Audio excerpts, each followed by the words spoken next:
음차. 야, 생각보다 많이 안 왔네. 하지만 형은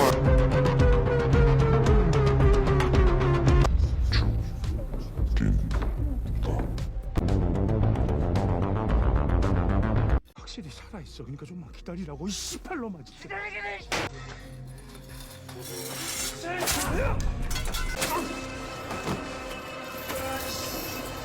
누구 뭐 어쩌려고 그렇게 천국 가고 싶다. 아 맞다 왜? 닥치라고.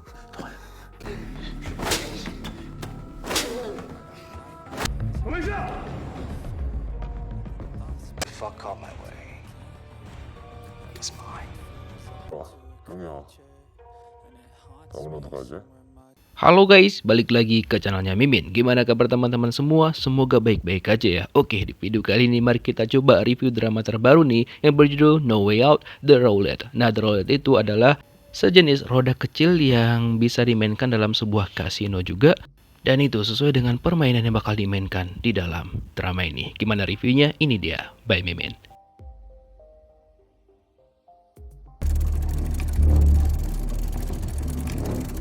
Drama ini dimulai dengan sebuah game yang dimainkan oleh seorang pria bertopeng yang misterius, di mana pada waktu itu korban pertamanya bernama Yoon Chang Jae. Orang yang bisa motong telinganya dia bakal mendapatkan uang sebesar 1 miliar won. Nah, karena itulah banyak banget yang ngejar si Chang Jae ini, termasuk salah satu orang ini.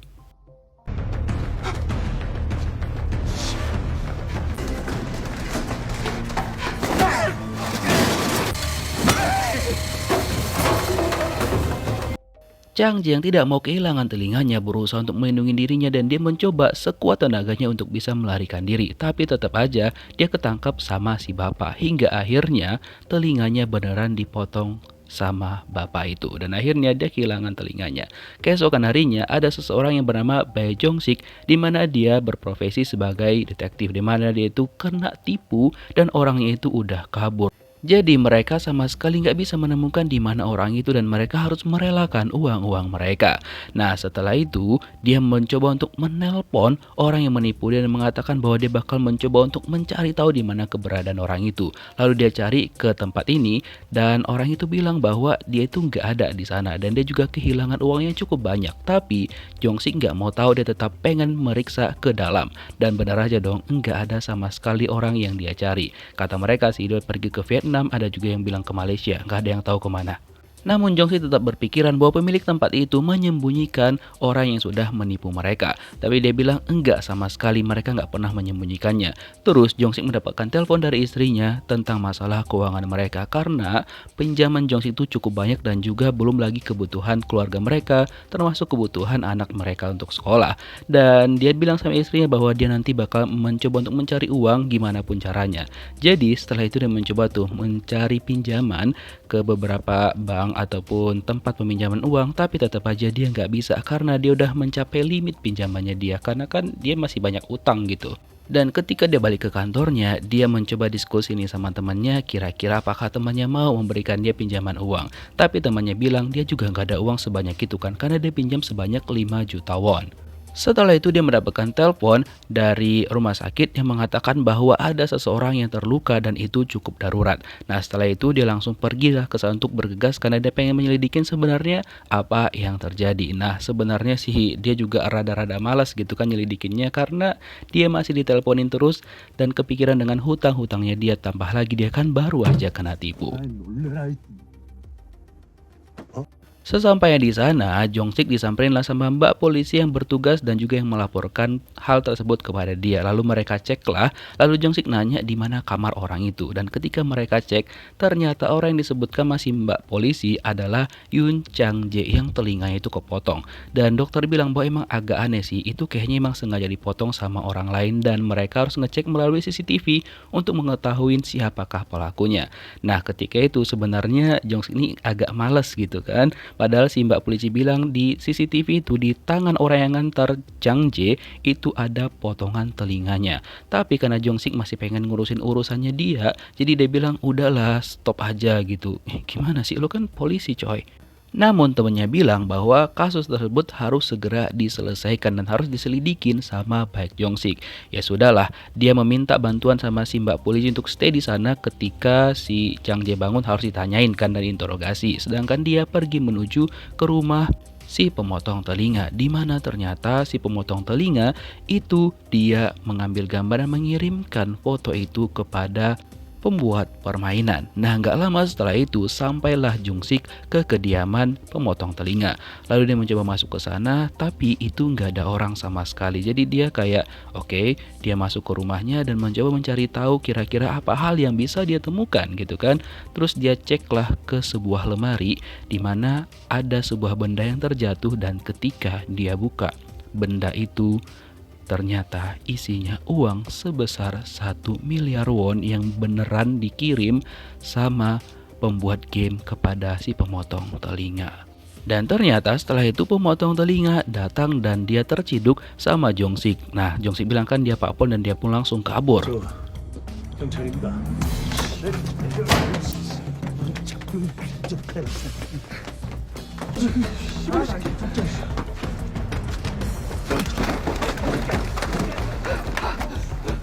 Setelah berlarian cukup lama, si pemotong telinga udah gak sanggup lagi sehingga dia tiba-tiba aja terjatuh dan diceklah sama Jong-sik. Ternyata si memotong telinga kepalanya kebentur di besi tangga dan dia pun ternyata jatuh pingsan. Dan Jong-sik yang menyadari bahwa kamera di sana itu nggak aktif, jadi dia awalnya mau nelpon rumah sakit, tapi akhirnya dia malah nelpon polisi untuk menangani kasus tersebut. Dan dia pun langsung pergi dari sana dan ketika ditanyain tuh sama rekannya dia bilang ya dia nggak tahu, pokoknya dia ngejar orang itu dan ketika dia sampai di sana orang itu udah tergeletak aja gitu. Intinya jarak mereka itu cukup jauh gitu. Nanti dia juga bakal membuat laporan tentang hal ini untuk ke kantornya dia dan sisanya dia meminta rekannya itu untuk menyelesaikan. Nah setelah itu dia langsung pergi dari sana gitu. Nah sedangkan Chang Jae yang setelah kejadian itu dia menelpon si pemotong telinga tapi nggak diangkat sama sekali. Dia lihat ada bercak blood di sana, jadi dia khawatir kayaknya ada sesuatu yang terjadi tuh sama si pemotong telinga. Dan dia ceklah ke rumahnya, benar aja dong ada garis polisi. Dan ketika dia masuk ke sana dia cari uangnya dia, ternyata enggak ada. Yeps, karena uangnya itu udah diambil sama Baek Jong-sik. Jong-sik sudah mengamankan uang itu dan dia letakkan di bagasi mobilnya dia. Itu uangnya setelah dia hitung beneran ada 1 miliar won. Ya sudah dia simpan untuk konsumsi pribadinya dia, sebagian bayar-bayar utangnya dia gitu. Nah sedangkan Chang Jae nggak terima kehilangan uang itu, dia ceklah di mobil si pemotong telinga kan ada kamera dashboardnya. Setelah dia cek itu kamera dashboard, akhirnya dia menemukan wajahnya Baek Jong-sik dan dia tahu bahwa Jong-sik orang yang sudah mengambil uangnya dia, uang 1 miliar won. Ya walaupun literally itu bukan uang dia sih sebenarnya, tapi dia menganggap uangnya dia gitu. By the way, si mbak polisi baru aja sadar kalau misalkan dia kehilangan Yoon Chang Jae. Tadi lu ngapain? 이게 뭐냐고. 아이 뭐 좋아.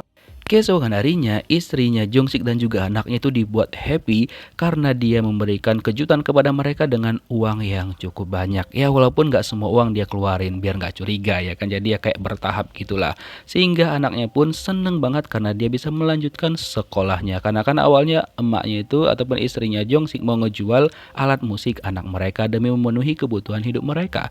Nah setelah itu dia pergi ke kantor dan Jong-sik bilang sama rekannya bahwa dia menutup kasus tersebut karena yang bersangkutan juga baik-baik aja dan si killernya itu meninggoy. Walaupun udah dilaporkan sama si mbak polisi kalau Chang Jae itu menghilang, tapi Jong-sik bilang udah biarin aja nggak apa-apa, nggak usah dilanjutin kasusnya, biar aku yang nanganin gitu.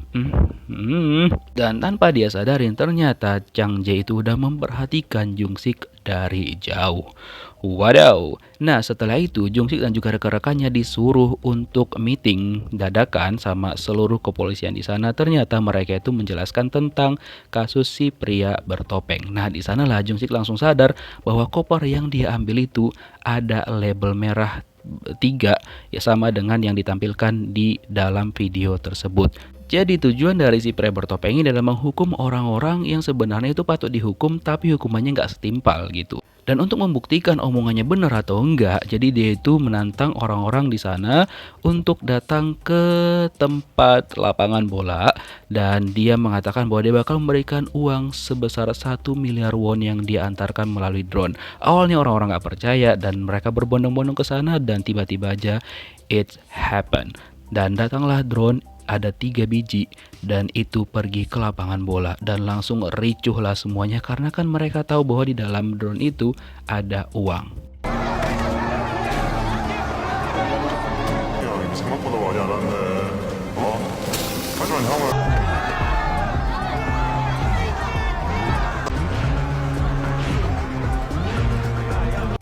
Semuanya porak-poranda dan mereka mengumpulkan uang-uang yang berjatuhan dari 3 balon yang dibawa sama drone.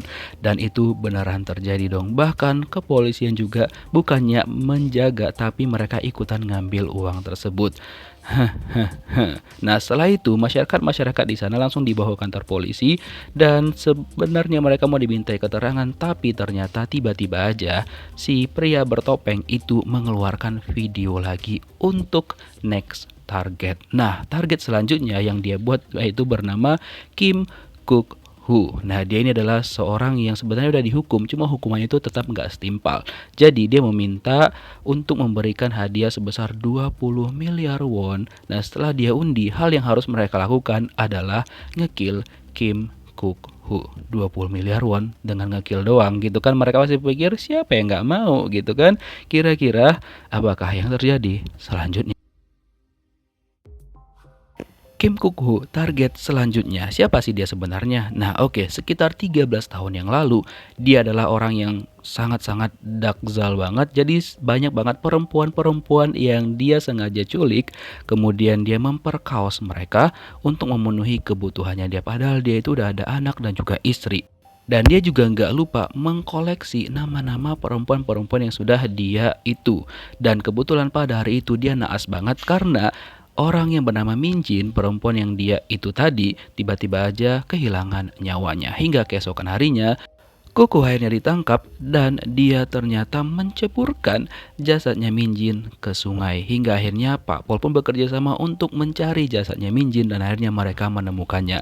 Ayah Min Jin itu emosi banget melihat anaknya digituin sama Kuk Hu dan dia pun melemparkan botol ke kepalanya Kuk Hu. Lalu Kuk Hu didakwa dengan hukuman 15 tahun penjara, tapi karena dia berkelakuan baik ya kan jadinya dikurangi 2 tahun jadinya 13 tahun.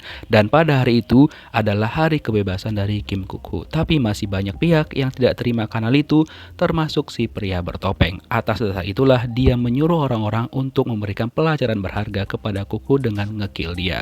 Lalu polisi mengatakan bahwa mereka bakal mencari tahu siapakah pria bertopeng itu yang cukup meresahkan. Sementara itu Kim Kuk Hu sudah bersiap untuk keluar dari penjara. 사고 어류 퇴소 준비. Untuk kejahatan yang seperti itu dihukum cuma 15 tahun dan karena berkelakuan baik dikurangin 13 tahun itu rasanya memang sangat-sangat kurang ya kan. Nah tapi ya gimana lagi, ya sebuah negara Konoha juga seperti itu sih, bahkan lebih parah gitu kan. Oke kita lanjut, akhirnya Kuk Hu udah bersiap untuk keluar dari penjara. 소장님, 안녕하셨습니까? Ya memang dia terlihat sekilas itu kayak sopan banget sama sipir-sipir di sana. Dan by the way dia dijemput sama timnya Jong-sik. Jadi mereka menjelaskan apa alasan mereka ngejemput dan juga mengkawal Kim Kuk Hu ini. Karena di luar sana banyak banget orang yang nungguin dia dan juga bersiap untuk ngekill dia. Tapi Kuk Hu ini ngerasa bahwa itu tuh nggak perlu dan dia ngerasa bahwa dia itu udah menjalani hukuman yang setimpal. Dan dia ngerasa nggak adil kalau misalkan orang-orang tetap mengutuk dia seperti ini.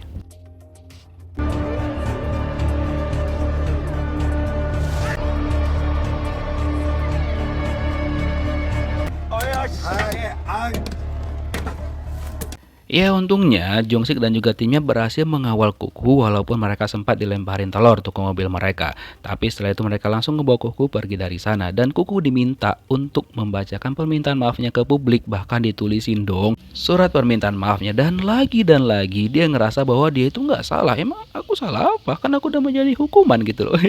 Kalau aku di sana pengen ku tokokkan kepala si kawan ini gitu kan. Buat emosi jiwa.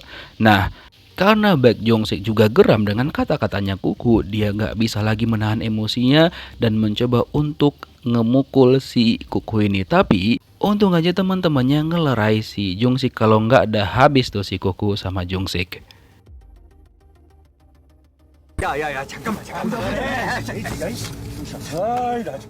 By the way, Kuku itu dipulangkan ke kediamannya, ke rumahnya di desa, dan ternyata di depan rumahnya Kuku itu juga udah banyak banget wartawan dan juga masyarakat yang menunggu kedatangan dia yang gak terima kalau Kuku itu dibebaskan pada hari itu. Dan polisi pun langsung ngawal Kuku untuk masuk ke dalam rumahnya walaupun penuh dengan desakan masyarakat dan juga masyarakat meminta untuk Kuku ini dihukum lagi. Nah, setelah itu Kuku membacakanlah surat permintaan maafnya dan dari mimik wajahnya terlihat bahwa dia tuh kayak nyesal banget gitu kan, padahal sebenarnya aslinya kagak, itu cuma dia acting doang gitu. Setelah itu, Jong-sik dan juga timnya membawa Kuku untuk masuk ke dalam rumahnya. Nah, di sini mereka menjelaskan aturan-aturan yang harus dipatuhin sama Kuku, dan juga di kakinya itu diberi kayak pelacak gitu agar dia tuh nggak macem-macem dan juga gak kemana-mana. Nah, walaupun gitu dia tetap nggak terima, tapi para polisi mencoba tegas kepada Kuku agar si Kuku ini nggak banyak permintaan, karena dari tadi tuh kayak dia itu kayak buat emosi jiwa dan nggak ngerasa bahwa dia itu salah sama sekali gitu loh. Nah, tapi dia nggak tahu bahwa di desa tersebut ada seorang ibu yang anaknya dikill sama Kuku, yaitu ibunya Minjin yang udah mempersiapkan hal yang bakal dia lakukan kepada Kim Kuku. Nah, saat ini ibunya Minjin itu ngerawat suaminya seorang diri, di mana suaminya ataupun ayah Minjin itu ya agak sakit jiwa gara-gara kehilangan Minjin pada waktu itu. Jadi dia bertekad bakal memberikan pelajaran berharga kepada Kim Kuku. Dia mempersiapkan racun dari ikan buntal yang bakal dia tembakkan kepada Kuku. 형님들 그게 아니고 내가 돈 벌려고 나온 게 아니고. Keesokan harinya, wartawan dan juga masyarakat masih banyak banget menunggu di rumahnya Kuku. Nah, kebetulan pada hari itu datanglah istrinya Kuku bersama dengan seorang pengacara, di mana istrinya pengen mengajukan gugatan cerainya kepada Kim Kuku. Ya, siapa yang mau punya suami kayak gitu kan? Ya, bagusan tinggalkan aja gitu. Tapi Kuku nggak terima akan hal itu. Dia nggak terima kalau misalkan istrinya menceraikan dia, karena dia juga meminta hak asuh anak mereka. Tapi sayangnya, karena kelakuan Kuku yang seperti itu, hak asuh tetap dimenangkan sama istrinya. Intinya itu surat cerai dan disuruh ditandatanganin sama pengacara istrinya. Tapi dia nggak terima dan langsung tantrum. Dia malah menuduh istrinya sudah memiliki selingkuhan lain dan juga menyerahkan selangkangannya sama selingkuhannya itu. Wah, benar-benar nggak tahu diri nih si Kim Kuku kan. Tapi mereka tidak mendengarkan. Intinya Kuku tanda tangan surat itu dan akhirnya dia harus bercerai sama istrinya. By the way, ibunya Minjin sudah mempersiapkan semuanya dan malam itu bakal berniat nge-kill Kuku. 이 사람이 스토킹을 했다고요? By the way, si mbak polisi mencari tahu kan tentang Yun Chang-jae. Ternyata Chang-jae itu adalah orang yang dikenal sebagai penguntit dan juga ngekill seseorang. So, kita tahu dong alasan si pria bertopeng melakukan hal itu sama Chang-jae. Dan pada malam itu, Chang-jae juga terciduk sama security di kediaman perumahannya Jong-sik bahwa dia lagi menggeledah mobilnya Jong-sik. Dan ketika mau dilaporkan, dia langsung kabur dari sana. Kemudian, Pak Security ngelaporlah sama Jong-sik dan menceritakan semuanya. Jong-sik langsung berlari ke arah mobilnya karena dia takut dong kalau uang-uangnya yang dia curi itu diambil sama Chang-jae. Tapi ketika dia cek uangnya masih aman dan dia ceklah dari dashboard, dia melihat Chang-jae udah tahu keberadaan dari Jong-sik. Dia langsung pergi dari sana untuk menenangkan diri sejenak sambil membawa mobilnya dan juga uang-uangnya. Baru juga tenang sejenak, tiba-tiba temannya mengabarkan bahwa Kuku itu berulah lagi, di mana dia mencoba untuk keluar dan memaksa walaupun gak dikasih izin ya kan. Akhirnya Jong-sik bilang, "Oke, tunggu biar aku nanti ke sana." Sementara itu ibunya Minjin juga mulai masuk tuh ke perumahannya Kuku. Awalnya dia diperiksa kan mobilnya kalau ada sesuatu yang dia bawa. Tapi setelah diperiksa sama polisi di sana, ternyata mobil ibunya Minjin itu aman aja. Setelah itu dia langsung disuruh pergi dari sana karena dia bilang dia mau pergi ke rumah putrinya, padahal kan putrinya nggak ada lagi gitu. Nah, by the way, Jungsik sampailah di rumahnya Kuku dan dia pun menanyakan sama Kuku, lu mau kemana gitu kan. Kuku bilang dia mau ke supermarket membeli beberapa makanan. Awalnya nggak diizinkan, tapi karena dia tantrum terus, akhirnya Jungsik mengizinkan Kuku untuk pergi ke supermarket sejenak. Nah, teman-temannya Jungsik itu pergi terlebih dahulu ke supermarket untuk mengamankan di sana agar si Kuku itu nggak ngapa-ngapain ibu-ibu di sana. Jadi mereka disuruh untuk pergi dulu sekitar 5 menit aja baru balik lagi. Dan Ibu Minjin sudah bersiap dengan senjatanya karena dia tahu kalau Kuku itu keluar ke supermarket. Jadi dia langsung pergi ke supermarket itu dan mencoba masuk, dan dia bilang bahwa dia ada anemia, jadi dia membutuhkan makanan dan juga obat untuk dia segera beli ke sana. Ya sudah, dia diizinkanlah masuk dan dia langsung perhatikan di mana keberadaan dari Kuku dan langsung mempersiapkan senjatanya untuk ditembakkan ke arahnya Kim Kuku karena dia udah nggak sabar banget. Tapi ternyata tembakannya Ibu Minjin selalu meleset sehingga pelurunya habis dan gak ada yang kena sama sekali kepada Kuku, malah kena rekannya si Jungsik gitu kan. Akhirnya ibunya Minjin itu diamankan dan langsung dibawa keluar dari sana. Sementara itu Kuku ya masih baik-baik aja, tapi yang kena batunya adalah temannya Jungsik. Temannya Jungsik itu langsung dalam keadaan seperti ini dan dia langsung dibawa ke rumah sakit karena di dalam peluru itu kan udah diisi racun ikan buntal sama ibunya Minjin. Terus Jungsik nanya nih sama Ibu Minjin, apa sebenarnya isi dari peluru itu? Apa racun yang Ibu Minjin buat? Tapi dia nggak mau ngomong, cuma diam aja, membuat Jungsik kayak emosi jiwa karena dia khawatir banget sama keberadaan dan juga keselamatan temennya. Hingga akhirnya Jungsik tahu apa motif dari ibunya Minjin. Yap, karena Minjin dikill sama Kuku dan juga diperkaos sama dia, makanya ibu Minjin tuh pengen balas dendam gitu. Nah, setelah itu mereka langsung menginterogasi ibunya Minjin. Mereka tanya ibunya Minjin tuh kenapa dia melakukan hal seperti itu hingga membuat salah satu rekan mereka itu hingga sekarang belum sadarkan diri karena racun ikan buntalnya di tubuh rekan mereka sudah menyebar luas. By the way, tiba-tiba aja si pria bertopeng datang ke rumah ibunya Minjin dan dia mengantarkan sebuah koper dan dikira sama suami Ibu Minjin itu adalah istrinya, tapi ternyata dia menemukan sebuah koper yang ditujukan untuk ibunya Minjin.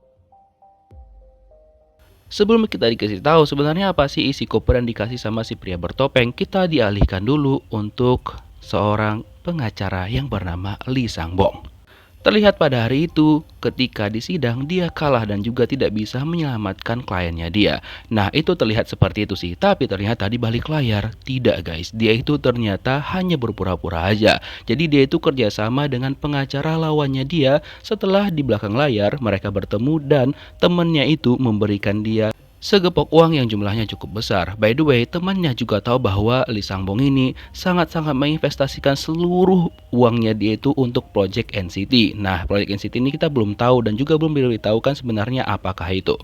Terus temannya juga menawarkan pekerjaan baru lagi kepada Lee Sang-bong yang berkaitan dengan sebuah partai. Jadi partai itu membutuhkan orang yang bisa untuk mempengaruhi wali kota yang sekarang agar dia bisa mundur dari jabatannya. Setelah itu Sang-bong setuju dan dibawalah sama temannya untuk bertemu dengan ketua partai.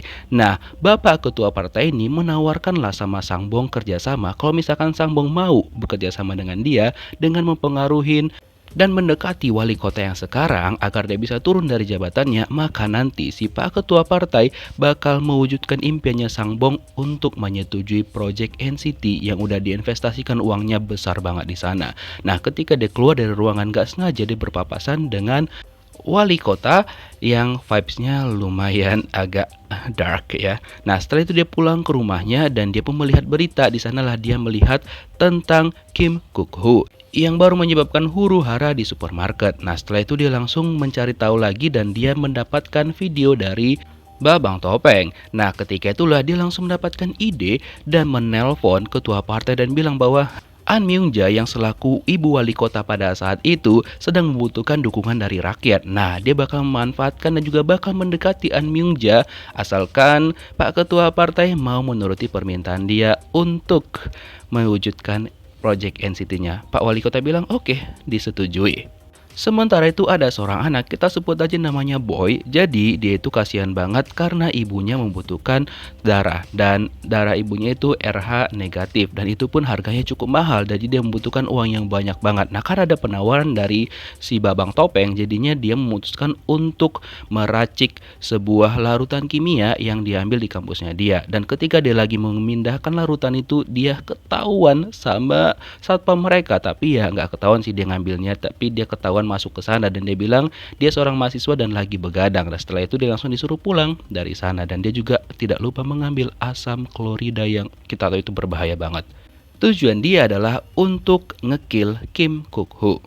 Terus Bae Jong-sik kan udah khawatir banget nih karena Chang Jae itu udah ngincar uangnya dia dan minta dikembalikan. Jadi dia minjem mobil temannya untuk memindahkan uang-uang tersebut agar ketika Chang Jae ngecek mobilnya dia, jadi Chang Jae tidak akan pernah menemukan di mana uang-uang tersebut. Jadi ya dia bilang dia minjem 3 hari aja agar si Chang Jae ini percaya bahwa uang itu udah nggak ada lagi. Kemudian Lee Sang-bong datang dong ke rumahnya Kim Kuk-Hu yang disitu banyak banget kerumunan orang, dan dia disinilah mencari perhatian dengan naik ke tempat yang paling atas, lalu dia mengumumkan bahwa dia akan membantu Kim Kuk-Hu karena ini tuh udah melanggar hukum, karena Kim Kuk-Hu diduga sama dia itu kayak dikekang banget sama Pak Pol dan juga masyarakat di sana. Jadi dia berjanji bakal membantu Kim Kuk-Hu. Karena dia dianggap sangat-sangat meresahkan, kemudian polisi langsung datang ke lokasi dia dan langsung menyuruh dia untuk pergi dari sana. Tapi apakah dia menyerah? Tentu saja tidak. Dia bilang bahwa dia bakal melaporkan mereka semua karena demo tanpa ada surat perintah. Maksudnya mungkin karena nggak resmi gitu ya kan. Jadi dia berjanji bakal melaporkan mereka semua. Usaha dari Sang-bong itu nggak sia-sia. Setelah itu Kim Kuk-Hu langsung nelpon polisi dan bilang bahwa menyuruh Sang-bong untuk masuk ke rumahnya karena dia pengen berdiskusi berdua dengan Sang-bong. Terus Jong-sik kan nemenin tuh karena dia bilang ya nanti kalau misalkan ada apa-apa gimana. Tapi Kuk-Hu bilang nggak bisa, dia harus berbicara berdua aja sama Sang-bong. Jadi untuk Jong-sik udah pergi aja sana, dia juga berjanji bakal tidak akan terjadi apa-apa. Toh dia mau berdiskusi berdua doang. 저 돈 필요 없습니다. Kuk-Hu langsung tuh poin dan nanya sama Sang-bong apa tujuan Sang-bong itu ngebantu dia. Nggak mungkin Sang-bong nih nggak minta apa-apa gitu kan. Sang-bong bilang iya nanti bakal dia minta suatu saat, tidak untuk sekarang gitu. Ya sudah, dia juga meminta Kuk-Hu untuk membaca artikel-artikel yang dia kasih sama si Kuk-Hu. Nah sementara itu Boy sudah merancang racun-racun yang sudah dia buat dan dia ternyata ngerakit bom ya. Setelah itu dia pergi ke tempat terbengkalai, ke sebuah gedung yang udah lama banget gak dipakai. Disinilah dia mencoba untuk merealisasikan percobaannya. Dan iya, sejauh ini itu cukup efektif dan dia bakal kasih kepada Kim Kuk-Hu. 느껴? 아니 못 나간다는 규칙은 없지 않습니까? Terus gimana sih nasib si ibu yang di supermarket itu? Kan dia sempat ditangkap tuh sama polisi dan juga lagi diinterogasi. Yaps, dia masih sekarang itu diinterogasi dan belum dibebaskan. Karena sampai sekarang ketika si ibu ditanya, dia itu cuma diem aja. Sampai-sampai polisi itu berdebat dan bingung tuh harus gimana. Dan karena terlihat kelelahan, Jong-sik tuh disuruh sama atasannya untuk udah istirahat aja gitu. Nah ketika dia kembali ke mejanya, temannya bilang ada sebuah paket yang ditujukan sama dia, cuma nggak tahu dari siapa. Dan ketika dia buka, isinya itu adalah flash disk, dan ketika dia lihat isi dari flash disk itu ternyata itu adalah rekaman CCTV ataupun dari dashboard mobil yang menunjukkan bahwa dia itu udah mengambil uang 1 miliar won dari orang yang udah dia tangkap kemarin, dan dia langsung khawatir banget. Setelah itu Chang Jae langsung nelpon karena ternyata itu adalah dari Chang Jae. Chang Jae bilang dia minta sama Jong-sik untuk mengembalikan uangnya dia semuanya, nggak kurang 1 won pun. Kalau misalkan Jong-sik nggak kembalikan, maka Chang Jae bakal melaporkan Jong-sik dalam dugaan ngekill temannya dia sendiri. Jong-sik udah khawatir banget nih karena kan beberapa uangnya udah dia gunakan untuk membayar hutang-hutangnya dia yang kemungkinan juga nggak bakal bisa lagi diminta ya kan. Nah setelah itu Jong-sik nggak terima dan dia langsung pergi ke rumahnya Chang Jae untuk mencari tahu dan juga bertemu sama Chang Jae ini. Tapi ternyata rumah Chang Jae itu digembok dan dia mencoba untuk masuk ke sana. Dan seluruh gerak-geriknya Jong-sik itu kan memang sudah diperhatikan banget sama Chang Jae. Jadi ketika Jong-sik itu sampai ke rumahnya dia itu nggak masuk ke sana dan Chang Jae langsung pergi kabur gitu. Dan Bae Jong-sik itu tidak menemukan apapun di rumahnya Chang Jae, cuma ada boneka ini gitu kan. Ya sudah, karena nggak ada apa-apa dia memutuskan untuk pergi dari sana. Nah, oke. Kita balik lagi ke si Boy. Nah, Boy ini itu memutuskan untuk mengirimkan paket kepada Kuku yang isinya bom yang sudah dia rakit. Nah, setelah itu si Kang Paket pun langsung pergi ke rumahnya Kuku. Dia bilang sebelum jam 8 itu harus sampai. Dan Kuku dia masih berdiskusi dengan Lee Sang-bong. Jadi dia bilang sama Sang-bong dia itu punya anak, jadi dia pengen bahwa hak asuh itu dia menangkan gitu. Cuma Sang-bong bilang kalau kondisinya seperti itu dengan kriminal kamu ada dan juga itu kayak manapun ceritanya bakal susah untuk menang di pengadilan karena yang tetap menang bakal istrinya si Kuku ini. Terus dia bilang jadi gimana gitu, aku pengen anakku gitu. Terus Sang-bong bilang udah tenang aja, kita geraknya pelan-pelan aja. Dia berjanji bakal membantu Kim Kuku apapun yang terjadi. Intinya kita cari waktu yang tepat untuk bertarung. Jadi udah lu tenang aja biar gue yang ngurus. Gitulah kira-kira kata Lee Sang-bong. Dan dengan gak ada akhlaknya nih Sang-bong mencoba mencari kontroversi terus ya kan. Dia mengajak Kuku untuk keluar mencari udara segar karena di situ kan agak sumuk gitu kan. Jadi ya gimana kok kita ngasih pencerahan sekalian nyari udara segar gitu. Terus Kuku nelpon polisi dan bilang bahwa dia pengen keluar bersama-sama Sang-bong. Otomatis nggak dibolehin dong. Terus Sang-bong bilang, oke tenang aja biar aku yang keluar dan ngurus semuanya. By the way di situ udah ada si Boy, udah bersiap-siap untuk meledakkan paket tersebut. Yang ternyata Kang Paket itu emang datang tepat 2 menit sebelum jam 8.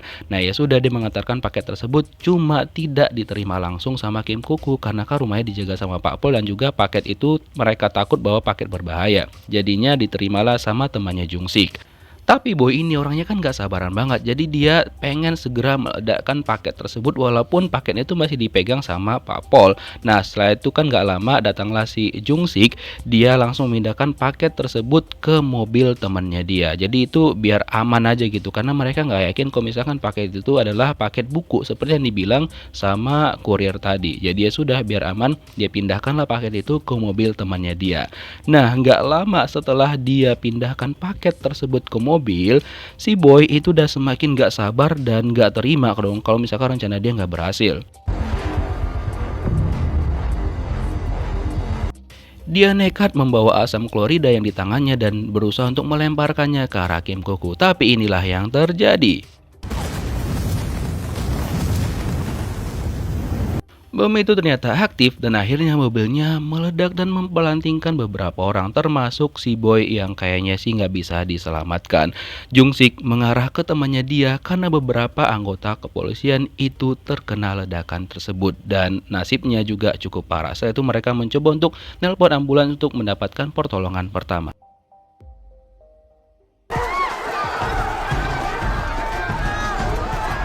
Oke, kita mundur ke beberapa jam sebelumnya, sebelum ledakan tadi. Nah, ini kejadian tentang An Myung-ja. Dia itu adalah wali kota perempuan yang sempat kita bahas tadi. Jadi dia itu diduga sudah menggelapkan uang dan dia langsung dipanggil ke kepolisian. Tapi dia nggak terima karena itu dan dibilang sama pengacara yang menggugat dia bahwa dia tidak pernah melakukan hal itu. Karena selama ini dia selalu berpihak kepada rakyat dan juga nggak pernah memakan uang rakyat. Kok agak mirip sama sebuah negara yang namanya Konoha ya guys ya. Dan terlebih lagi pengacara itu adalah juniornya dia di kuliah. Jadi dia bilang iya bisa lah. Jadi dia mengajak kong kali kong gitu untuk membebaskan dia dari segala tuduhan-tuduhan itu. Dan dia nggak suka karena juniornya itu pun berbicara sama dia dengan sangat-sangat tidak sopan menurut dia gitu kan. Tapi juniornya tidak takut dan bilang bahwa untuk pemilihan selanjutnya dia tidak akan memilih An Myung-ja. Nah setelah itu An Myung-ja keluar dan mengklarifikasi kepada wartawan bahwa dia itu tidak pernah melakukan seperti yang sudah dituduhkan dan dia berjanji bakal menyelesaikan ini dan dia tidak akan pernah kalah termasuk dalam pemilihan wali kota selanjutnya. Kemudian pengacara tadi menggeledah kantornya An Myung-ja, lalu diteleponlah sama anggotanya kan, dan si pengacara bilang bahwa itu kan dia sudah mendapatkan surat perintah, jadi An Myung-ja itu nggak bisa berbuat apa-apa, dia hanya menjalankan tugasnya aja sesuai dengan surat perintah yang dia terima. Jadi kayak manapun An Myung-ja ini kong kali kong sama juniornya itu tetap tidak bisa. 민당 대표님을 앞으로 모시겠습니다. Oleh karena itu, An Myung-ja pergi ke tempat si bapak ketua partai yang lagi presentasi ini kan. Jadi dia itu nggak terima karena menurut dia itu semua ulah dari si ketua partai. Jadi dia datang ke sana walaupun udah dihalangin sama penjaga di sana, dia nggak peduli. Dia masuk aja dan langsung menjatuhkan papan-papan ucapan kepada partai. Hal itu dilakukan sama An Myung-ja untuk mendapatkan perhatian dari ketua partai dan juga dia langsung diladenin. Saking keselnya, Pak Ketua Partai itu melemparkan garam ke arahnya Myung-ja, dianggap dia itu sebagai setan kali ya gitu kan. Nah jadi si Ketua Partai bilang bahwa yaps, gampang aja, kalau mau semua namamu bersih, mundur dari posisimu sekarang. Tapi An Myung-ja tidak akan mau melakukan hal itu dan bilang bahwa dia tidak akan kalah dan dia tidak akan pernah jatuh seperti ini. Namun Ketua Partai menjamin bahwa Myung-ja tidak akan pernah menang untuk pemilihan selanjutnya. Jadi mereka bakal bersaing nih dan Myung-ja bakal bertekad untuk memenangkan pemilihan selanjutnya. Ya sudah, dia langsung berdiskusi sama sekretarisnya ataupun asisten pribadinya untuk menyusun rencana bagaimana caranya mendapatkan dukungan dari rakyat. Nah, ketika mereka lagi berdiskusi, disitulah terjadi ledakan yang di ending episode 3 tadi.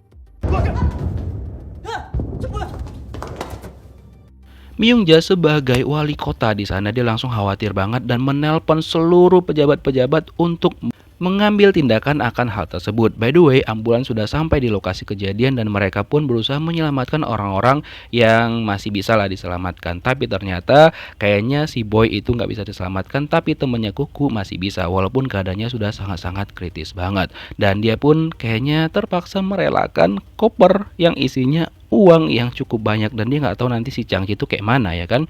Nah keesokan harinya Myung-ja mengumpulkan beberapa pejabat-pejabat dan dia meminta mereka untuk bertanggung jawab akan hal itu. Kenapa sampai sekarang tuh kayak lambat banget gitu responnya, sama kayak di negara Konoha ya kan. By the way, hal tersebut juga membuat si pria bertopeng tidak terima karena tujuan dari dia membuat challenge itu bukan untuk melukain warga-warga sipil juga. Jadi dia tuh nggak setuju dengan rencana tersebut. Jadi dia meminta untuk rencana yang lainnya yang sesuai dengan yang dia bilang, cuma si Kuku aja yang di-kill gitu. Nah karena penjelasan dari pria bertopeng membuat Myung-ja itu mendapatkan sebuah ide untuk mendapatkan dukungan dari rakyat. Wow. Sementara itu artikel tentang Chang-ji akhirnya dirilis bahwa dia itu adalah seorang penguntit dan juga pernah ngekill orang lain yang dilaporkan sama tempat dia menginap yang sebelumnya. Kemudian si ibu itu langsung diselidikin sama Chang-ji dan kayaknya si ibu itu tinggal nunggu waktu tuh untuk dikill lagi sama Chang-ji. Wadaw. 1년에 2억씩 총 10억 현금으로 지급하겠습니다. Sekretarisnya An Myung-ja bertemu dengan Sang-bong dan memberikan beberapa penawaran yang setelah itu dikasih tahulah sama Sang-bong kepada Kuku. Jadi per tahun itu dia dikasih 200 juta won selama 5 tahun, jadi totalnya 1 miliar won. Tapi Kuku harus pergi meninggalkan kota tersebut gitu. Cuma di sini Kuku meminta pendapat sama Sang-bong, terus gimana? Ya udah jual mahal aja. 김국호가 지발로 간답니까? 그건 걱정 안 하셔도 돼. Namun An Myung-ja udah pede banget nih kalau misalkan rencana dia bakal berhasil. Jadi dia bilang ke ketua kepolisian bahwa dia bakal mengusir Kim Kuku dari tempat mereka. Jadi itu tanggung jawab dia sebagai seorang wali kota yang sangat-sangat peduli dengan rakyat gitu kan. Jadi dia juga mengajak si kepolisian untuk membantu dia mengantarkan Kuku ke daerah yang bakal dia kirim gitu. Nah setelah itu dia bersiap nih dengan berdandan, membuat seakan-akan bahwa dia itu pucat banget dan juga peduli dengan rakyat. Jadi dibuat sedramatis mungkin lah gitu kan guys ya. Wah, mungkin pejabat kita gini juga kali ya. Jadi drama mereka dimulai dari Kim Kuku dengan berpartisipasi seperti yang dilakukan sama masyarakat-masyarakat setempat. Yap, pastinya mereka juga sudah menyiapkan media-media di segala sudut untuk memotret kalau misalkan nanti An Myung-ja datang ke sana. Setelah itu An Myung-ja udah bersiap dan dia datang ke sana dengan berpenampilan seperti ini.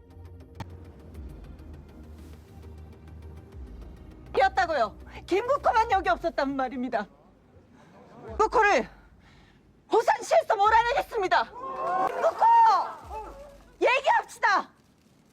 Usaha dia nggak sia-sia dan dia pun mencoba untuk mendapatkan dukungan dari rakyat dan ternyata rakyat itu mendukung dia. Bahkan dia rela bertekuk lutut demi bisa berbicara dengan Kim Kuk-hu dan berita tentang dia sudah diberitakan di seluruh media. Nah, next rencana mereka adalah dengan menyuruh beberapa orang yang dibayar untuk menunjukkan simpatinya sama An Myung-ja, terutama ibu dan anak ini. Jadi, mereka itu seakan-akan datang ke sana untuk memberikan dukungan sama An Myung-ja dan juga memberikannya beberapa makanan dan juga minuman. Nah, ini juga langsung menarik perhatian wartawan-wartawan di sana dan mereka menganggap bahwa An Myung-ja ini adalah sosok wali kota yang peduli banget sama masyarakatnya. Baik. Lagi dan lagi usaha Myung-ja itu tidak sia-sia. Akhirnya Kim Kuk-hu dan juga Lee Sang-bong mengizinkan dia untuk masuk ke dalam dan mereka berdiskusi. Nah, An Myung-ja langsung masuk ke dalam dan dia meminta dukungan sama masyarakat di sana agar berjalan dengan lancar. 필요한 것만 챙겨요. 저 가면 다 있어. Setelah dia sampai ke dalam, dia langsung to the point dan membicarakan bagaimana kesepakatan yang sudah dibicarakan antara Lee Sang-bong dan juga sekretarisnya dia. Pokoknya 200 juta won per tahun selama 5 tahun. Jadi selama 5 tahun si Kuk-hu ini nggak boleh menyentuh desa tersebut. Dan keuntungan yang dia dapatkan adalah dia mendapatkan dukungan dari rakyat. Jadi ya sudah, itu dianggap udah kayak pas lah dan juga seimbang gitu. Oke, akhirnya Kuk-hu bilang, oke lah, aku menyetujuin kesepakatan ini dan dia pun mau berjabat tangan dengan An Myung-ja. Tapi Myung-ja ini kan agak sombong ya, jadi dia bilang nggak perlulah berjabatan tangan. Intinya kita di satu periuk yang sama. Nah, tapi itu tidak seperti yang diinginkan sama Myung-ja karena tiba-tiba Kuk-hu berubah pikiran karena pembicara mereka itu direkam sama Sang-bong. 개족밥 같은 새끼야! Myung-ja nggak terima dan juga marah banget karena ternyata mereka meminta kesepakatan 10 miliar won saja katanya gitu kan. Tapi An Myung-ja tidak menyetujui hal tersebut dan dia nggak terima dan pusing dia harus bagaimana. Terakhirnya ya sudah, dia memutuskan untuk pergi dari sana dan juga tidak mau mendengarkan penjelasan dari Kuk-hu dan juga Lee Sang-bong karena dia pusing banget, dia perlu berdiskusi dengan sekretarisnya dia.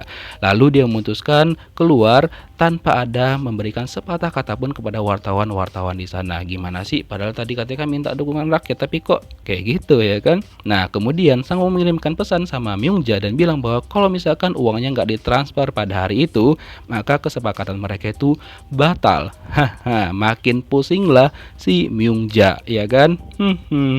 Kena kau.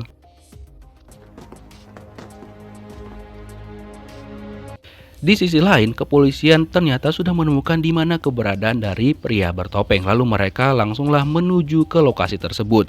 Nah, itu lokasinya dekat banget dengan lokasi pantauan mereka. Dan ketika mereka masuk ke ruangan tersebut, ternyata bener aja dong, itu memang tempat pria bertopeng melaksanakan aksinya. Tapi dia itu udah nggak ada di sana karena dia tahu dia dikepung, jadi dia udah melarikan diri.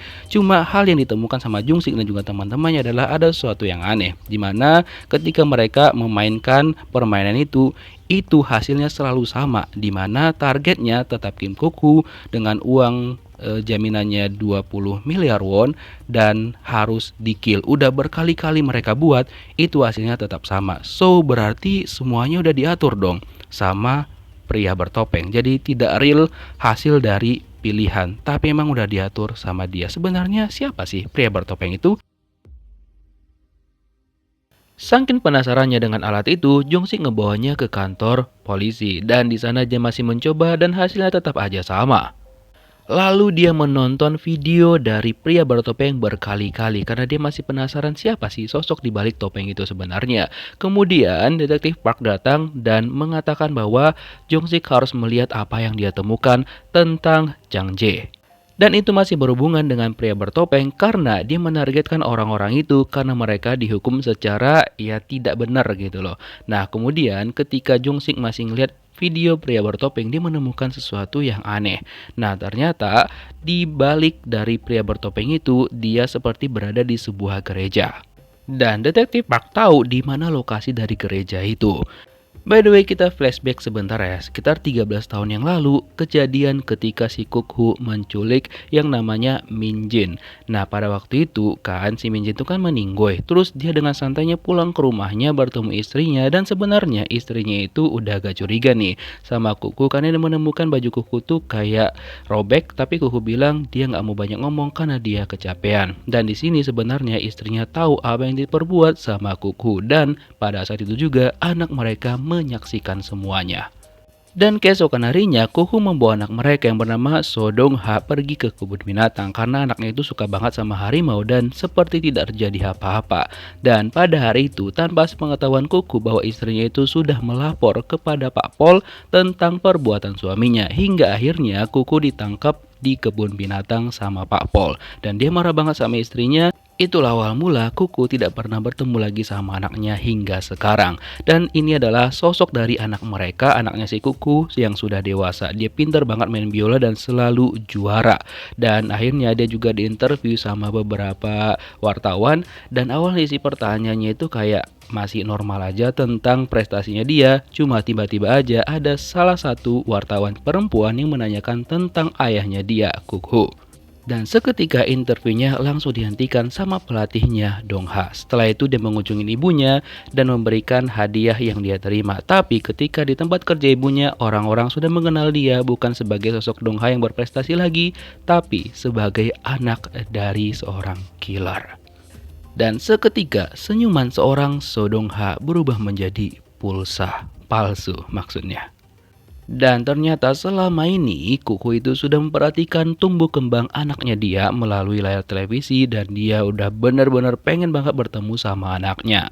Nah, sementara itu anaknya menghadapi kehidupan yang tidak enak setelah orang-orang tahu bahwa dia adalah anak dari Kim Kuk-Hu. Bahkan di sekolahnya dia sering banget dikucilkan walaupun ada seorang perempuan cantik teman sekelasnya yang membela dia. Tapi sebagian besar anak-anak di sana itu tidak suka sama dia dan selalu menghubung-hubungkannya dengan orang tuanya dia, Kim Kuk-Hu.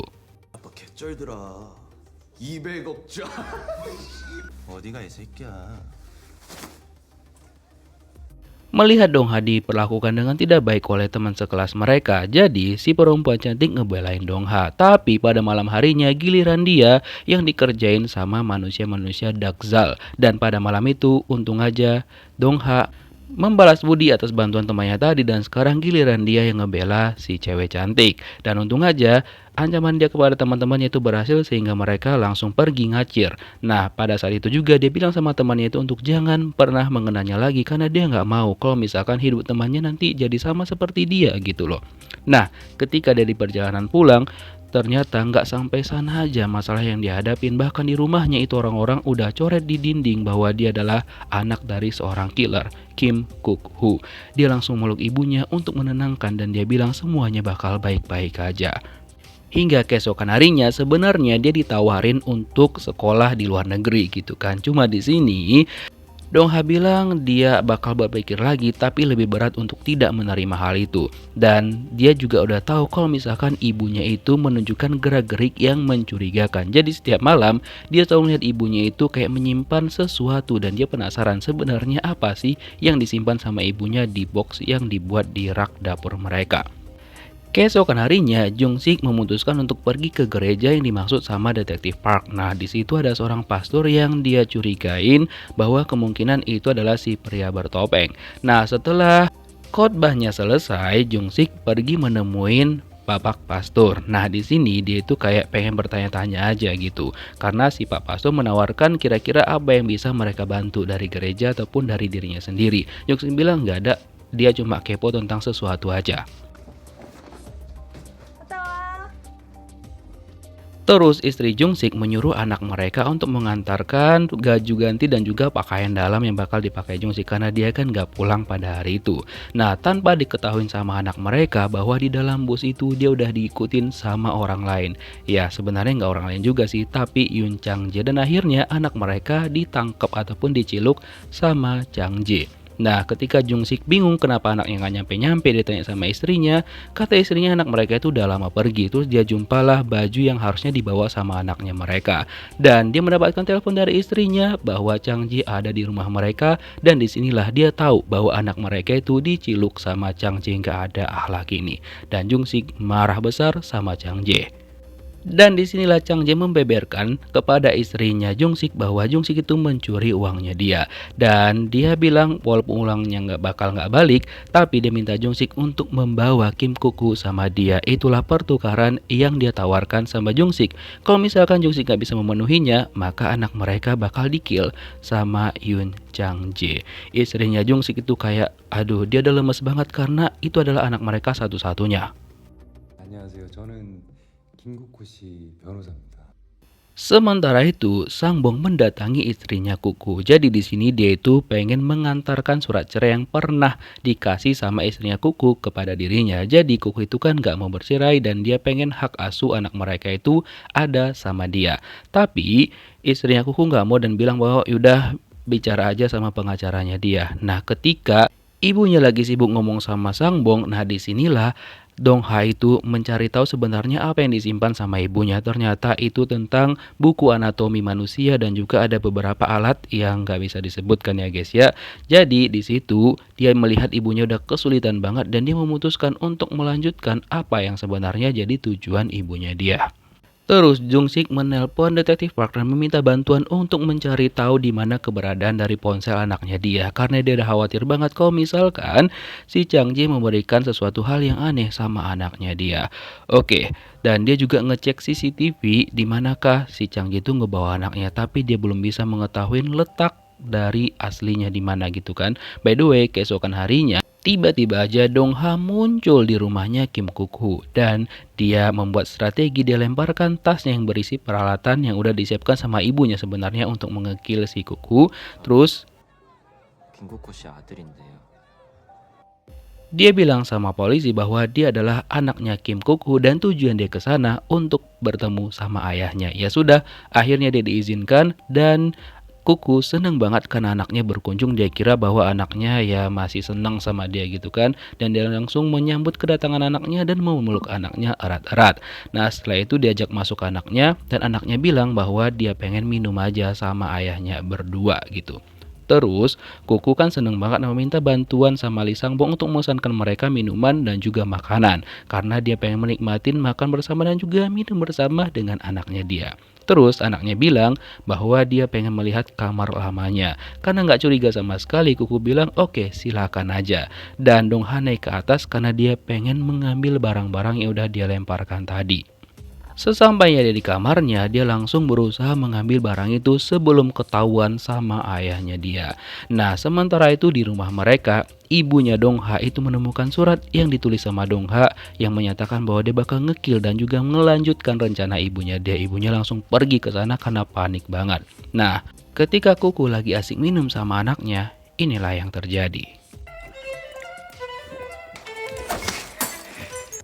Kuku sama sekali tidak menduga bahwa anaknya sendiri berusaha untuk ngekill dia. Nah, di sini dia berduel sama anaknya. Nah, nggak lama setelah itu istrinya datang ke sana dan dia melanjutkan apa yang belum diselesaikan sama anaknya. Dan dia tidak mau bahwa anaknya yang dihukum dan di sini dia buat bahwa dialah yang ngekill Kim Kuk-gu. Setelah dia yakin bahwa dia sudah menghabisi Kim Kuk-gu, dia langsung keluar dan mengatakan sama halayak di sana bahwa dia baru aja ngekill suaminya dia. Tapi tunggu dulu. 정이야, 김국호 찌른 그 여자, 니들도 봤지? Kata pria bertopeng bahwa Kim Kuk-gu tuh masih selamat dan sekarang dia berada di rumah sakit dalam keadaan yang kritis. Cuma nggak tahu, menurut kalian dia bisa selamat ataupun enggak ya? Nah, kita lihat jawabannya di next episode. Oke, sebelum kita tahu bagaimana nasib dari Kim Kuk-gu, kita agak flashback dulu di 1 hari yang lalu. Nah, pada waktu itu ada seorang pria tampan yang dijulukin sebagai Mr. Smile karena dia tuh suka banget senyum gitu. By the way, dia bukan orang Korea, dia berkebangsaan asing. Nah, dia tujuannya ada datang ke sana karena dia bekerja sama dengan orang lain. Nah, kebetulan pada hari itu dia mengambil pesanannya dia yang ternyata itu adalah isinya mobil dan juga ada beberapa peralatan yang dia butuhkan. Terus dia juga dikenal sebagai orang yang cekatan banget dan selalu berhasil dalam tugasnya dia. Contohnya yang ini. Dia berhasil menghabisi orang-orang yang ada di sana. Dan lagi seperti biasa tugasnya dia 100% komplit. Nah, kebetulan keesokan harinya dia ditawarkan untuk membawa Kim Kuk-hu atas suruhan dari An Myung-ja. Dan targetnya ada 2 orang selain Kuku, yang kedua adalah Lee Sang-bong karena Myung-ja benar-benar gak suka sama 2 orang itu. Dan dia bakal menghabisi 2 orang itu ketika sudah ditangkap sama Mr. Smile. Dan pada malam harinya tanpa sepengetahuan dari Lee Sang-bong bahwa dia itu sudah dipantau sama Mr. Smile. Tapi pada malam itu dia masih dibiarkan untuk bersantai-santai. Gak tahu ya kalau keesokan harinya, ya kan? Nah, besoknya di hari istrinya Kuku ngekill Kuk-hu itu sebenarnya si Mr. Smile udah ada di sana untuk menangkap Kim Kuk-hu. Tapi ternyata dia menyaksikan bahwa Kuk-hu tuh di-kill sama istrinya, dan ketika istrinya mendeklarasikan bahwa dia sudah me-kill suaminya, di sanalah Mr. Smile mengabarkan kepada Myung-ja bahwa ya tugasnya udah selesai. Sementara itu Jung-sik masih ngecek di CCTV dan dia belum bisa menemukan di mana keberadaan anaknya. Terus dia ditelepon sama detektif Park dan dia tahu di mana lokasi terakhir ponsel anaknya karena memang sempat dinyalakan beberapa menit aja. Nah, setelah itu dia mau pergi mencari ke sana, tapi dikabarkan sama teman-temannya bahwa Kuk-hu itu dikabarkan diserang sama istrinya. Jadi dia meminta bantuan sama detektif Park untuk ke sana terlebih dahulu, nanti dia bakal nyusul. Ya sudah, detektif Park ke sana dan dia kayaknya menemukan lokasi yang dimaksud, dan dia ngerasa bahwa kayaknya anaknya Jung-sik tuh ada di dalam sana, dan dia masuklah perlahan-lahan walaupun sebenarnya tempatnya sepi banget dan juga agak berbahaya, tapi dia tetap memutuskan untuk masuk ke sana. Hingga akhirnya ketika dia masuk ke dalam gedung itu, dia cek ke sana kemari dan benar aja dong, disitulah anak Kuku itu ditahan sama Chang Jae dan dia terlihat menemukan lokasi anaknya Jung-sik. Tapi setelah itu Chang Jae datang dan ngekill. Ya, detektif Park ini nasibnya kayak kasihan banget. Dia sebenarnya disuruh sama Jung-sik, tapi dia harus bernasib seperti ini. Dan detektif Park di sini dipastikan udah meninggoy. Setelah itu Chang Jae nelpon Jung-sik dan bilang bahwa dia bakal melakukan sesuatu sama anaknya Jung-sik karena dia sudah tidak kooperatif. Kalau misalkan Jung-sik melanggar lagi perjanjian mereka, maka Chang Jae bakal benar-benar ngekill anaknya Jung-sik. Intinya dia harus ngebawa Kim Kuk-hu ke Jung-sik karena Jung-sik pengen ngekill karena dia pengen dapat uang 20 miliar won.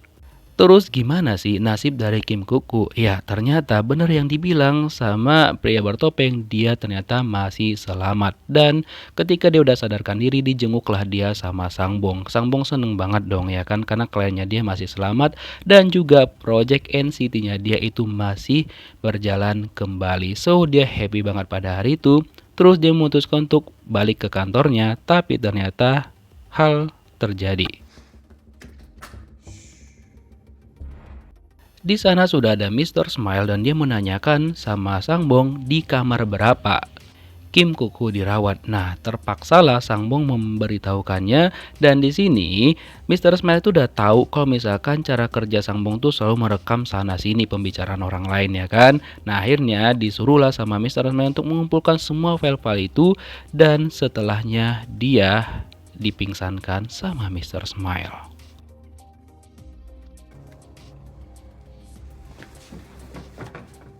Setelah itu Mr. Smile langsung pergi ke rumah sakit untuk pergi menciluk Kuk-hu. Yang kebetulan pada saat itu ada juga Jung-sik yang berusaha untuk ngebawa Kuk-hu sesuai dengan perjanjiannya dia dengan Yoon Chang Jae. Nah, ketika dia berusaha untuk mengambil Kuk-hu dari sana, si Mr. Smile juga datang dan mereka berdua berebut untuk membawa Kim Kuk-hu. Tapi di sini jelaslah Jung-sik kalah karena ya Mr. Smile ini memiliki senjata yang cukup kuat banget ya kan. Lalu dia juga melepas tanda di kakinya si Kuk-hu agar mereka berdua itu nggak bisa dilacak. Setelah itu dia juga membuat strategi seakan-akan di sana ada asap dan keluarlah tanda alarm kebakaran sehingga air langsung keluar dari tempat itu. Terus Jungsik mengabarkan rekan-rekannya bahwa Kuku itu udah diceluk sama orang lain dan mereka pun langsung pergi sebelum mereka terlambat. Tapi ternyata ketika mereka sampai di basement, si Mr. Smile itu udah keburu pergi dari sana dan dia juga udah menyiapkan jebakan untuk rekan-rekannya Jungsik. Dia menebarkan paku sehingga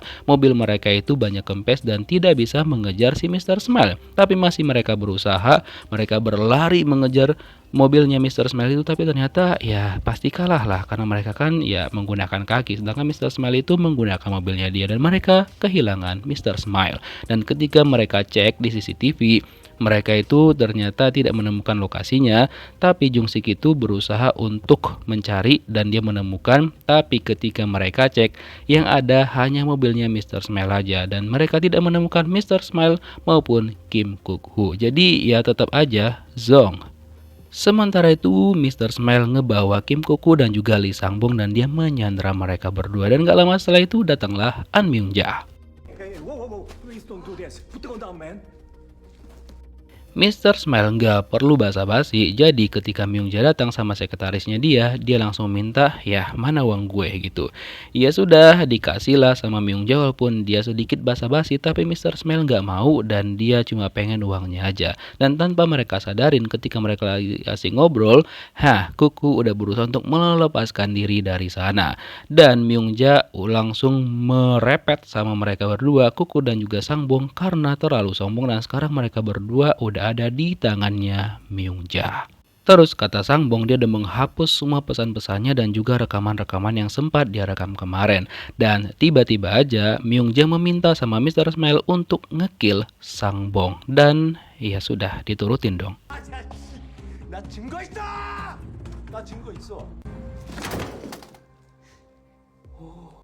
Yep, Sang-bong meninggoy di tempat.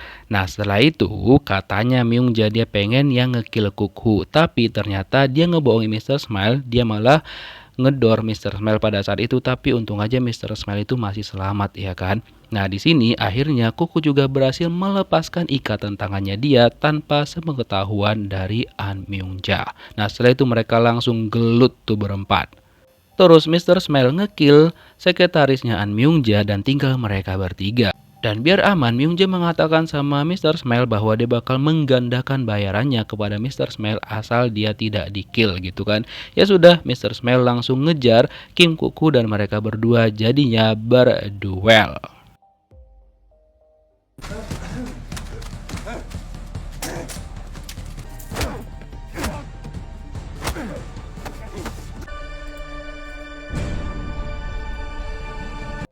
Pertarungan sengit antara Kuk-Hu dan juga Mr. Smile berlangsung cukup lama hingga akhirnya itu dimenangkan sama Kuk-Hu. Harusnya dia aja yang meninggoy ya kan. Aduh, dan sempat-sempatnya si Kuk-Hu ini masih kabur dari sana. Dia menggunakan mobil yang tertera di sana dan dia langsung pergi dari sana. Ini orang kayak nyawanya banyak banget, selalu selamat gitu loh, nggak pernah dia, harusnya dia meninggoy gitu kan. By the way, Jungsik datang ke sana dan dia bertemulah dengan Myung-ja yang mau kabur dengan membawa segepok uang yang ada di tasnya dia. Nah sementara itu Kuk-Hu kayaknya udah kehabisan blood sehingga dia menjadi pingsan dan nabrak tiang. Dan kebetulan dia berada di depan kantor polisi. Nah kira-kira apakah yang terjadi sama dia selanjutnya ya kan? By the way, yang kita kira Mr. Smile udah meninggoy, tapi ternyata loh dia masih hidup dong.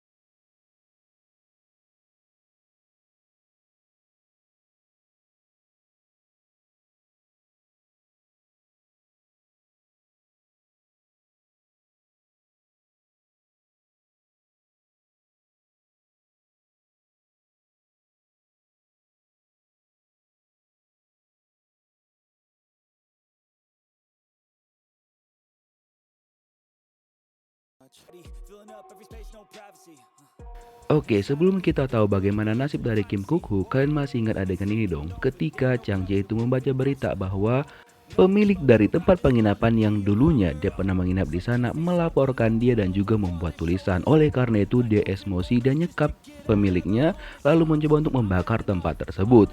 Tapi untungnya ibu itu sempat kabur, tapi usahanya dia tempat menginap itu benar-benar dihancurkan sama Yun Chang Jae. Itu benar-benar terbakar semuanya ludah. Setelah itu Chang Jae malah memilih untuk kabur dari sana. Nah, sementara itu polisi akhirnya datang ke lokasi kejadian tempat Kim Kuk-Hu kemarin berada.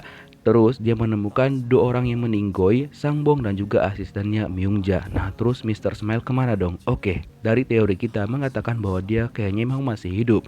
Kemudian nasib dari Myung Ja itu benar dikucilkan dari partainya dan tidak mendapatkan tujuannya lagi. Kepercayaan masyarakat sama dia juga sudah berkurang. Sementara itu Bae Jong Sik mendapatkan telepon lagi dari Chang Jae di mana dia menagih untuk mengantarkan Kuk-Hu sama dia karena kan dia pengen banget ngekill Kuk-Hu, pokoknya harus dia. Kalau misalkan tidak, maka anaknya Jong Sik bakal dia kill. Dan gak lama setelah itu akhirnya anak Jong Sik sadarkan diri dan dia diberi makan sebenarnya sama Chang Jae. Tapi dia itu tidak mau makan karena dia menganggap bahwa Chang Jae ini berusaha untuk ngekill dia. Dan ketika dia tanya hal itu sama Chang Jae bilang dia benar-benar nggak peduli sama sekali kalaupun anaknya Jong Sik ini meninggoy ataupun tetap hidup. Karena yang dia tahu adalah dia dibohongin sama Jong Sik, bahkan uangnya juga diambil sama Jong Sik tanpa sepemberitahuannya dia. Dan karena belum ada pemberitahuan hingga sekarang istrinya Jong Sik panik banget. Dia mendatangi kantor polisi untuk meminta bantuan dan bertanya karena hingga sekarang suaminya sendiri tidak mengangkat teleponnya dia. Karena memang Bae Jong Sik lagi sibuk banget dan dia juga tidak tega memberitahukan istrinya fakta yang sebenarnya. Nah di hari itu dia sama rekan-rekannya pergi untuk melihat kondisinya Kuk-Hu yang ternyata itu dia masih hidup dan juga udah dirawat sama dokter setempat.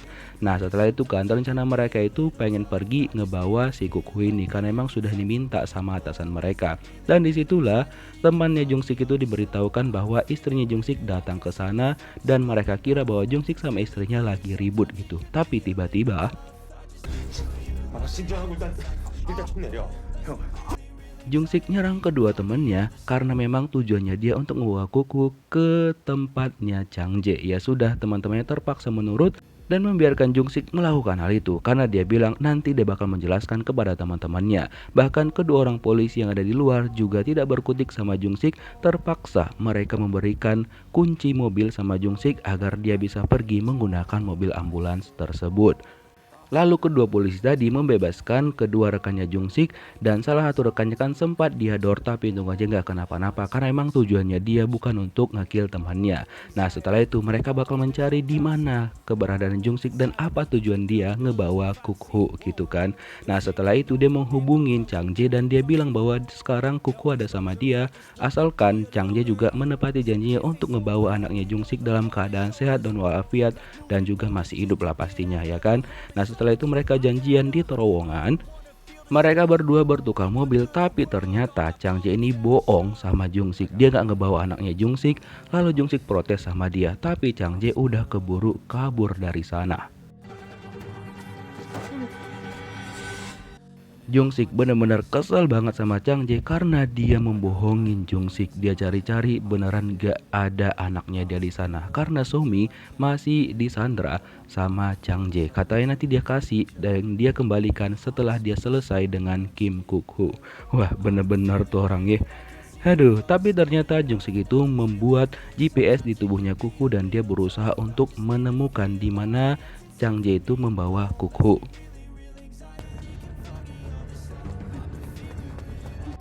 Biar gerak-geriknya nggak ketahuan sama orang-orang yang lewat, Chang Jae memilih untuk memindahkan Kuk-Hu ke mobilnya dia. Nah, setelah itu Jong Sik melihat mobil ambulan yang tadinya dia ngebawa Kuk-Hu, tapi ketika dia cek ke dalam itu sama sekali nggak ada orang. Dan dia meminta tolong sama orang yang lewat untuk ngebantu dia meminjam mobilnya agar dia bisa menemukan Chang Jae lebih awal dan juga menemukan anaknya yang harus dalam keadaan masih hidup. Terus sementara itu si Chang Jae kan akhirnya sudah sampai ke tempatnya dia, lalu dia ngebawa Kuk-Hu dan dia berharap banget bisa ngekill Kuk-Hu agar dia bisa mendapatkan uang 20 miliar won dari si pria bertopeng. Tapi ternyata usahanya itu sia-sia guys, karena inilah yang terjadi sama dia.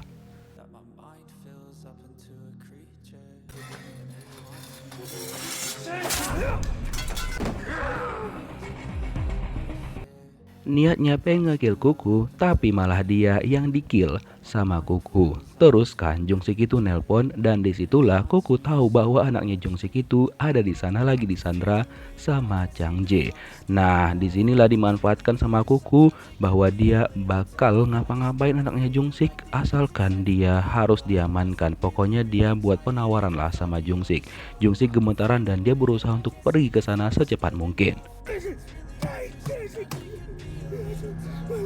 Gak butuh waktu lama, Kuku menemukan di mana tempat persembunyian anaknya Jung-sik. Nah, di sini dia bilang sama anaknya Jung-sik bahwa kalau dia mau dibebaskan, udah memohon aja, kayak memelas gitu loh. Ya sudah, diturutin lah sama anak Jung-sik, tapi dia sudah mempersiapkan senjatanya di tangannya yang sebelah kanan.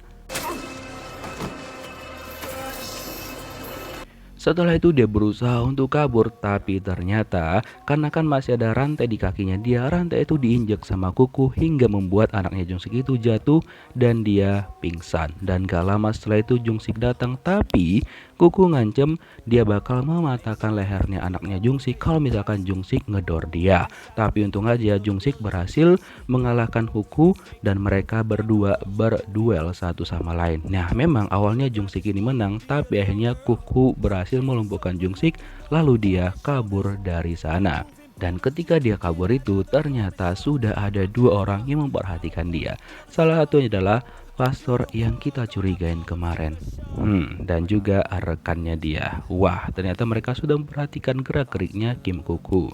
Terus anaknya Kuku kan harusnya hari itu berangkat ke luar negeri, tapi setelah dia pikir-pikir, dia itu kayaknya membatalkan keberangkatannya dia karena dia memang pengen banget nge-kill ayahnya.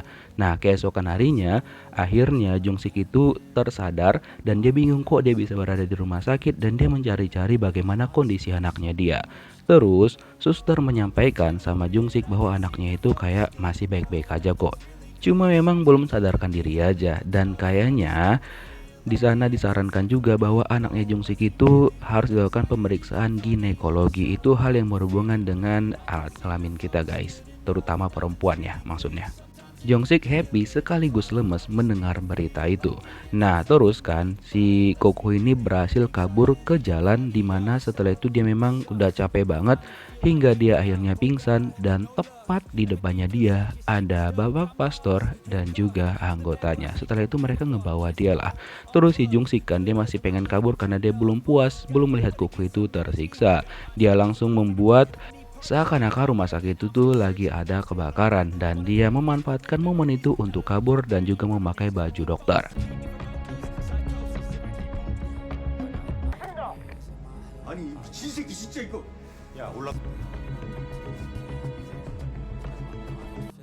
Rekan-rekannya tahu akan hal itu, mereka ngecek CCTV dan mendapatkan bahwa Jung-sik itu memang kabur menggunakan salah satu mobil di sana.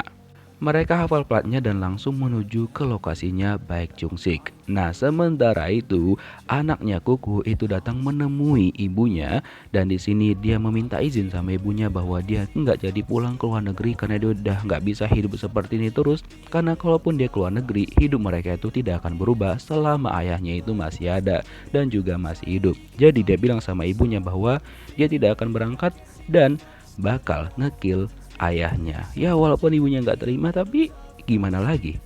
Dan ketika dia di jalan, dia bertemulah dengan si babak pastor yang bernama Sun Jun Woo. Dan dia bilang bahwa, gimana, kamu mau ketemu nggak sama ayahmu? Karena ayahnya ada bersama dengan Sung Jun Woo. Junwoo akhirnya mengajak Dongha untuk pergi ke panti tempat dia nyekap ayahnya Dongha. Nah, di sini dia cerita tuh sama Dongha sambil bertanya juga sih, sebenarnya apakah Dongha pengen kalau misalkan ayahnya langsung di-kill gitu aja. Kalau saran dari Junwoo bahwa ya buat aja gitu sakitnya perlahan-perlahan gitu, biar dia merasakan bagaimana sakitnya terhadap orang-orang yang sudah dia jadikan sebagai korban. Tapi Dongha bilang bahwa dia memang pengen ngekill langsung karena hidupnya udah menderita banget, sudah bagai di neraka. Jadi dia pengen biar cepat berakhir aja semuanya.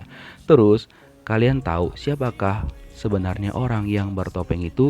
Itu adalah anak kecil ini. Dimana waktu itu ibunya diperkaos sama ini nih, tapi tidak mendapatkan keadilan yang benar-benar adil gitu loh. Dia hanya dihukum selama 2 tahun aja. Dan ketika dia bertanya sama Pak Pol bahwa ya emang kayak gitu cara kerja hukum gitu, apalagi waktu itu dia kan masih kecil banget dan dia nggak terima kan keputusan itu, dan dia mencoba untuk ngekill orang yang sudah memperkaos ibunya, tapi ya nggak jadi gitu kan. Dan setelah itu dia mendapatkan kabar bahwa ibunya bundir, dan anak itu adalah Junwoo, seorang pastor yang memang dari awal kita curigain dan kecurigaan kita benar adanya. Dan memang sekarang dia berprofesi sebagai pastor yang membuka panti asuhan juga untuk anak-anak terlantar. Dan kalian tahu siapakah ini yang seakan-akan jadi ayahnya dia? Dia adalah orang yang dulunya sebagai pastor juga yang sudah memperkaos ibunya.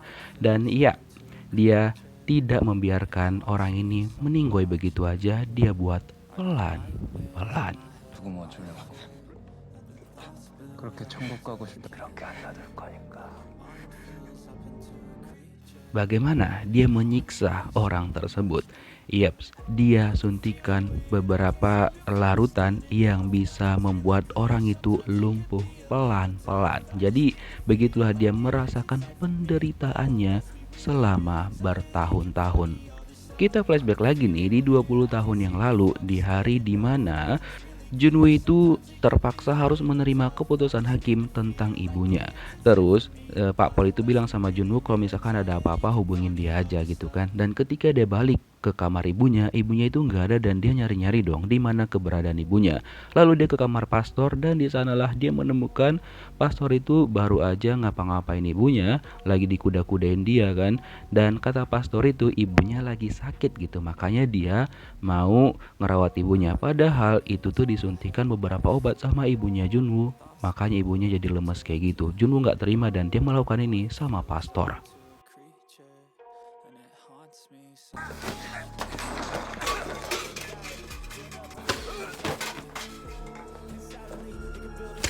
Dan sedikit lagi dia ngekill tuh pastor. Nah setelah itulah datang pengurus gereja di sana, dan itulah yang hingga sekarang menemani dia. Dan keesokan harinya dia mendapatkan bahwa ibunya meninggoy karena bundir. 살려고 하는 거 보니까. Yeps, dan sekarang gilirannya Kim Koku yang dibuat seperti itu sama Junwoo. Jadi dia suntikan cairan itu agar Kim Koku ini merasakan bagaimana sebenarnya menderita itu, ya kan?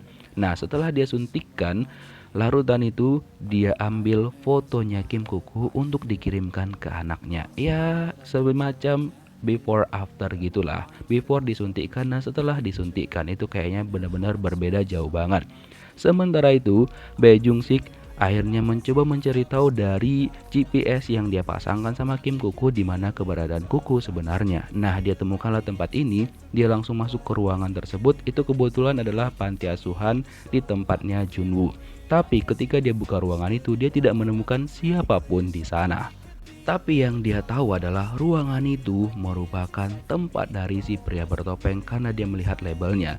Hingga dia menemukan pelacak yang dia berikan sama Koku yang ternyata sudah dilepas.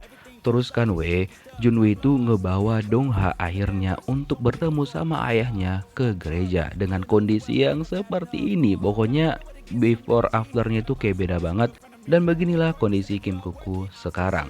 Dan Junwoo itu juga mengajari Dongha bagaimana cara menyuntikannya dan juga jenis-jenis cairan di sana dan apa-apa aja fungsinya gitu. Terus dia nanya lagi, menurutmu ini hukuman yang pas nggak sama ayahmu?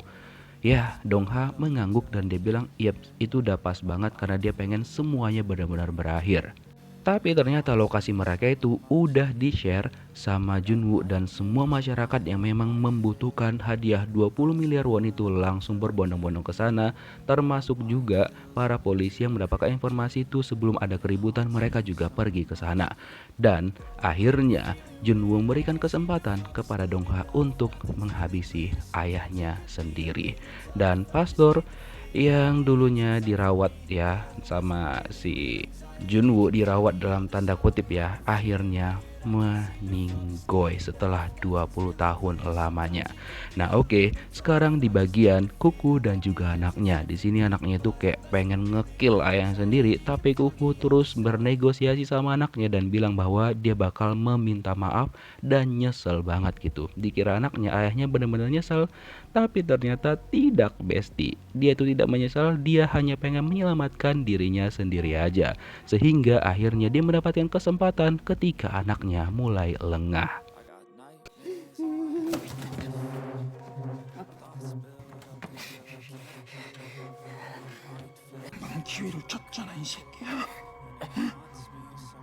Karena Junwoo tahu bahwa Donghae itu memang pasti bakal melakukan kesalahan dan berakhir seperti ini, dia langsung masuk ke sana.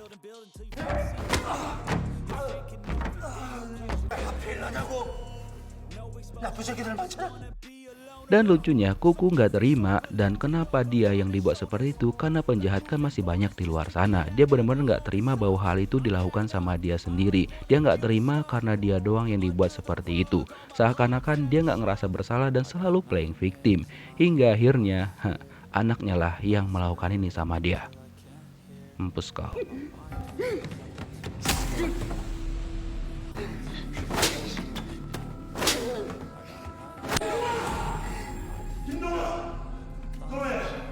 Tapi ketika di last part, ternyata Bae Jung Sik datang dan dia menghentikan semua itu.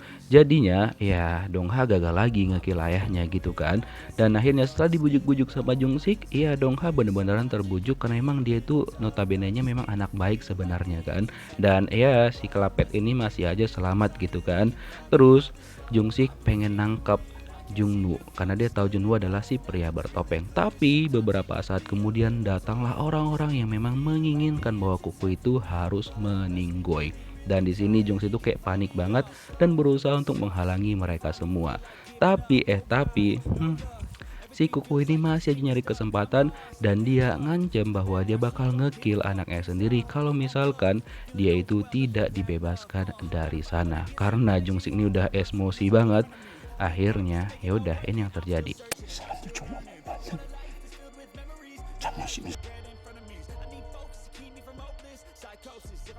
Akhirnya yang ngekill Kim Kuku adalah Bae Jung Sik sendiri. Ya sudah, akhirnya Bae Jung Sik dipastikan sudah meninggoy dan kehilangan nyawanya di saat itu juga. Lalu Jung Sik menyelamatkan anaknya Kuku, dan gak lama setelah itu rekan-rekannya Jung Sik juga datang ke sana dan mereka mengamankan lokasi tersebut. Tapi Jung Sik mencari di mana Junwoo, dia ternyata udah kabur duluan. Nah keesokan harinya itu diberitakan bahwa Kuku udah meninggoy. Dan ya polisi pun mencari-cari di mana keberadaan dari Junwoo, tapi mereka hingga sekarang belum menemukan keberadaannya. Terus mereka juga melindungi Jung Sik, rekan-rekannya maksudnya ya. Mereka bilang bahwa Jung Sik itu nggak tahu apa-apa dan dia bebas dari hukuman. Dan anaknya Kuku itu udah dirawat di rumah sakit dan dia baik-baik aja. Dan mungkin dia udah ngerasa tenang karena ayahnya udah nggak ada lagi kan. Terus anaknya Jung Sik juga akhirnya udah siuman dan dia baik-baik aja. Dan gak dijelaskan sih bagaimana pemeriksaan lanjutan yang disebutkan sebelumnya. Mungkin setelah diperiksa kayaknya anaknya juga udah baik-baik aja dan aman kondisinya. Dan beberapa hari kemudian datanglah Junwoo ke rumahnya Jung Sik secara diam-diam memberikan amplop yang bertuliskan label dari pria bertopeng. Lalu itu dibuka sama Jung Sik, ternyata itu adalah saldo rekening seperti yang dijanjikan sama si pria bertopeng sebesar 20 miliar won. Wow, Jung Sik ya seneng sih, tapi dia juga pengen nangkap si pria bertopeng itu. Terus pria bertopeng langsung membuat acara lagi. Dia bilang kira-kira siapakah target berikutnya. Beberapa bulan telah berlalu. Nah di sini Jung Sik tetap mencari tahu di mana sebenarnya keberadaan si pria bertopeng sekarang. Dia mengambil peta, memetakan semuanya untuk mencari tahu karena dia memang benar-benar pengen nangkap biar semuanya itu berakhir gitu loh. Tapi hingga saat ini dia masih belum menemukannya, dan ternyata ada juga orang lain yang mencari-cari di mana keberadaan dari Junwoo, si pria bertopeng. Dan anak-anak buahnya Junwoo itu di-kill semuanya sama dia. Yap, Mr. Smile. 왜 세? Seperti yang udah kita duga, kalau dia itu memang masih hidup dan dia mencari-cari di mana keberadaan si pria bertopeng juga. Hingga akhirnya Jung-sik menemukan markas pria bertopeng yang udah didatangin lebih awal sama si Mr. Smile. Dia masuk ke sana dan dia nggak menemukan apa-apa, hanya beberapa orang yang udah meninggoy. Terus dia membuka pesan dari Mr. Smile. Di sini Mr. Smile bilang surprise, dia masih hidup dan dia meminta sama Jung-sik untuk menghentikan pencariannya terhadap si pria bertopeng ataupun Junwoo, karena dia mendapatkan klien bahwa dia juga diminta untuk ngekill pria bertopeng. Karena kalau misalkan Junwoo tetap nyari, maka keluarganya Junwoo juga bakal jadi ancaman untuk dikill sama Mr. Smile. So, kira-kira bagaimana endingnya? Apakah bakal ada season 2? Ya, we hope to. By the way, terima kasih telah menyaksikan drama ini dari episode 1 hingga terakhir. Sampai jumpa lagi di drama menarik lainnya. Bye-bye. If I keep moping, I got nightmares in my head. I fear that the thoughts build up until I can't hear, that my mind fills up into